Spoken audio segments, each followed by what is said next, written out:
Hey, kia ora. Hey, Poor Network. Hey, kia ora. Helen Brahms here, coming to you live from Thousand Oaks in California. And you're probably wondering what happened to us yesterday. Sorry.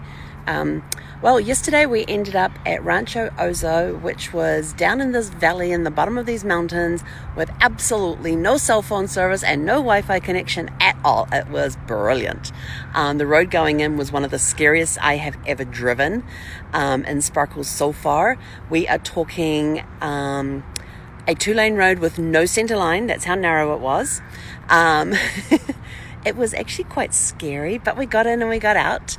Went all the way down there, and we're talking windy roads that go up and windy roads that go down, and very narrow. At one point we did have a couple of cars coming towards us, so we got over against the hill as close as we possibly could so they could sidle on past us, and then we got rid of the cars that were sitting behind us as well. Had a great park for the night. I will post pictures later. So didn't have a chance to do any email or anything, or even work out today's route. It was kind of like, oh, this is what we normally do the night before we leave, and couldn't do any of it. No email, no planning of routes, no nothing. So we got up this morning, hit the road at 8 o'clock. It is now 10 o'clock, and we have just hit Thousand Oaks, and we just pulled over for a rest. Great run through this morning. It took us 30 minutes from the time we left the campsite to the time we got back to the main road that we had turned off to go down to the camp. But yeah, it was an adventure. It really was an adventure. It was actually really cool. But being offline completely was, it doesn't usually bother me that much, but when you're trying to plan your next day's route and stuff, it was a little concerning, the fact that I had no Wi-Fi and couldn't plot out today's track. So we're heading down to Escondido today in San Diego, and I will give you an update later today. But for now, I'm going to turn you around so you can see here's Sparkles. There she is. She's been doing an awesome job. And like I said, we're just here in a parking lot outside some mall here in Thousand Oaks, and just taking a break, having a walk around. But got a little sore this morning with the 2 hours that we've been sitting. It's the longest driving period I've gone, but without a break. So happy to have a break. And now we're getting back in the car and about to battle LA traffic on a Sunday to head down to Escondido. So we will catch you guys tonight with day 25's update. But that's just a recap of day 24. So hang on, recapping day 24.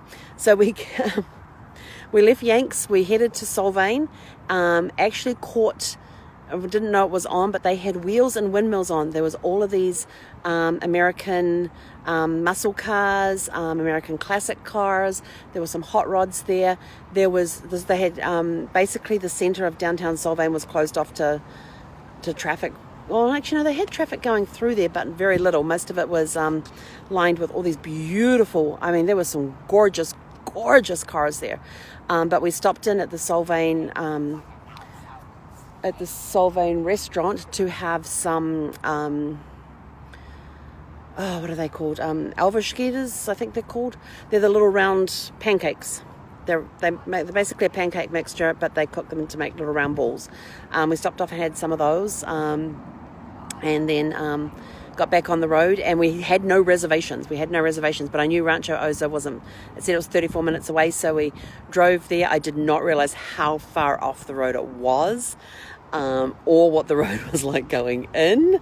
But it was a really cool campground. We got there, they had one area there was covered wagons and teepees, and it looked like a Western storefronts.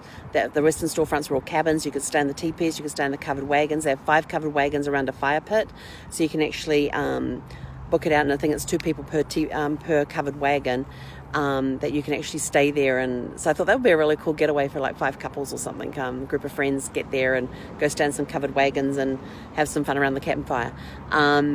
They have horseback riding there. They have a big stable area, and you can actually take your own horses, or you can rent the horses that are there. But the campground was really good. It was nice amongst the trees, like most Thousand Trails properties are. But this was just a really cool place, and I thought I'd like to come back at some point and explore further. Not sure if I would take Sparkles down there again, or if I would go and hire one of the cabins. They actually had safari tents there too. Whether I would hire one of the safari tents or one of the cabins, or maybe stay in a teepee or a covered wagon. That might be really cool. But anyway, it was a lot of fun, and we're just there for the night. And yeah, so now heading down to Escondido, the final part of our trip. So we will catch you guys later today. Have a super fantastic sparkling day. And I'm about to get back on the road. I'm getting glared at through, oh no, not getting glared at, I'm being watched through the window. So I better go get back on the road because we've still got some miles to go and I've got LA traffic to contend with. So wish us luck with LA traffic and sparkles. So we're going to have fun. Talk to you guys later.